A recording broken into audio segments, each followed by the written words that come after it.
my name is Olivia Brock, and today I'll be doing my presentation on ethics and environmental justice.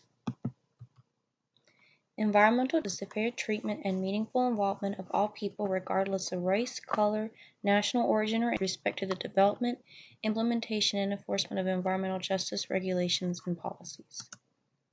About low-income communities and minorities are disproportionately affected by the negatives associated with industrial, governmental, and commercial operations and policies.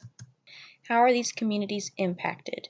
These communities often house facilities and power plants because the land is cheaper and it is often met with less opposition in these areas. Due to this and high pollution rates, there is limited access to clean water and clean air. High pollution increases with hazardous waste such as cancer, asthma, and lead poisoning. There is also the lack of political support through funding, the inability to get lawyers, or the inability to move out of these regions, and a lack of education and fully understanding policies and regulations to help these communities.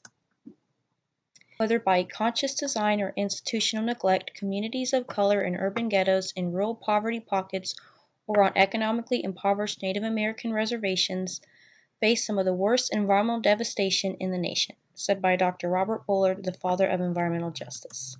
The case study I'm going to be looking at is Warren County, North Carolina, where 31,000 gallons of PCB, also known as polychlorinated biphenyls, were illegally dumped across 14 counties. The soil from these counties was then collected and selected for a dump in Warren County and Chatham County.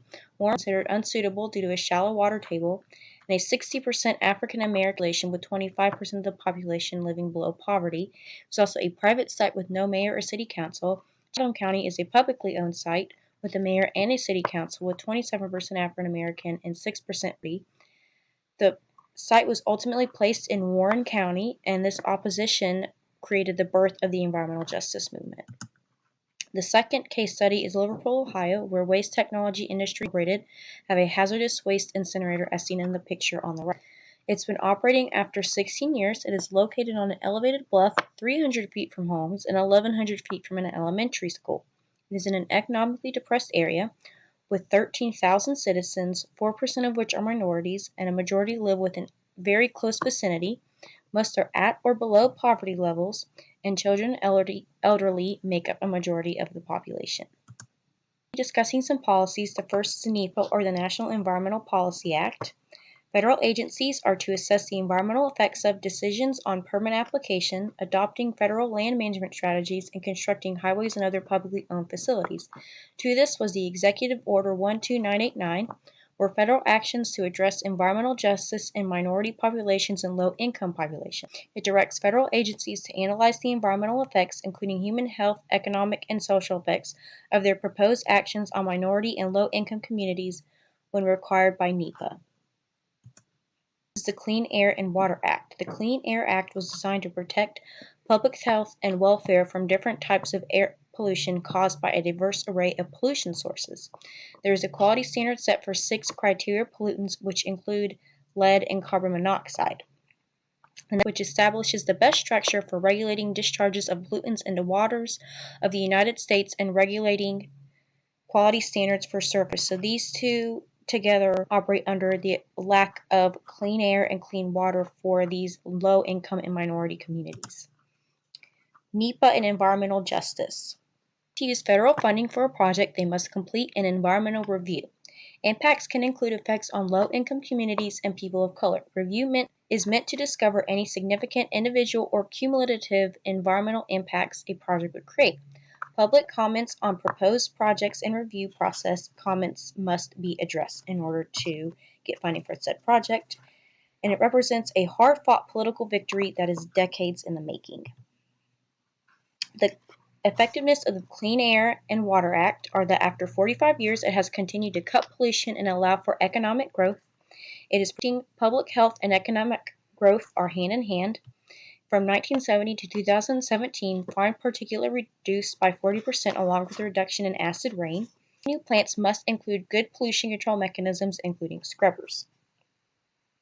There's also been the restoration of river ecosystems under the Clean Water Act, with 24 recorded. There's been decreased water pollution and increased oxygen levels. There's been a dual policy in relation to the Clean Water Act. the Safe Drinking Water Act, which set national health-based standards for all drinking water, but as we know with Flint, Michigan, this is kind of hit or miss. It to be an ethical approach to environmental justice. The first is environmental populism.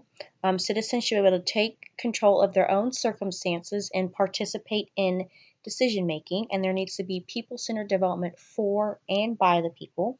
There needs to be participatory justice, which is direct participation of those affected most by a decision, such as the members of Warren County, and there needs to be participate meaningfully in decisions that impact well-being, meaning that they should be in courtrooms, they should be reviewing policies that are going to ultimately impact them.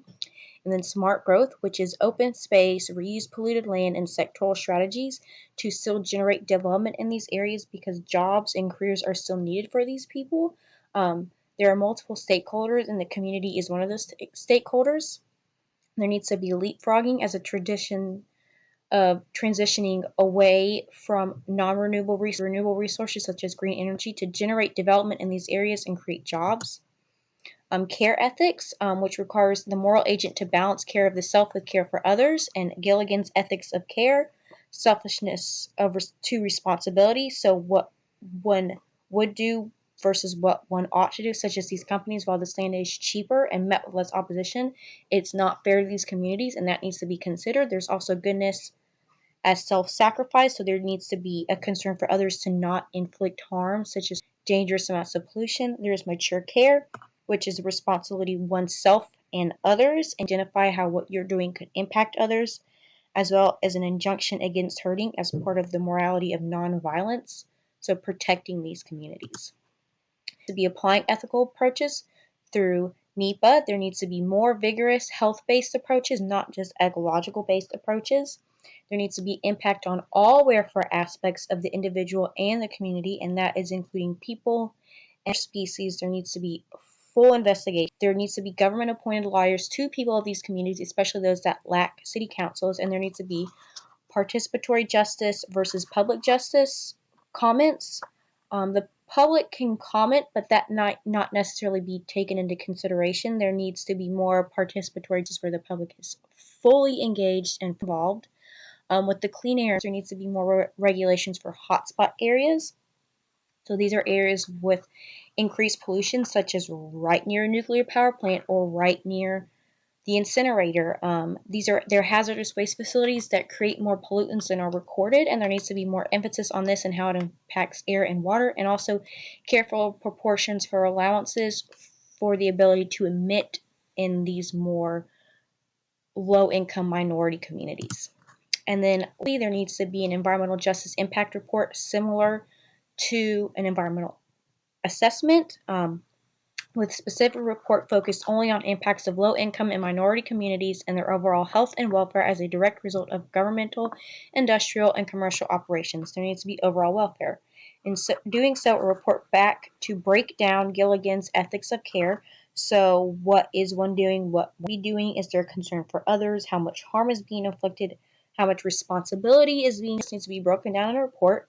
There needs to be overall costs and benefits that include long-term health risks now.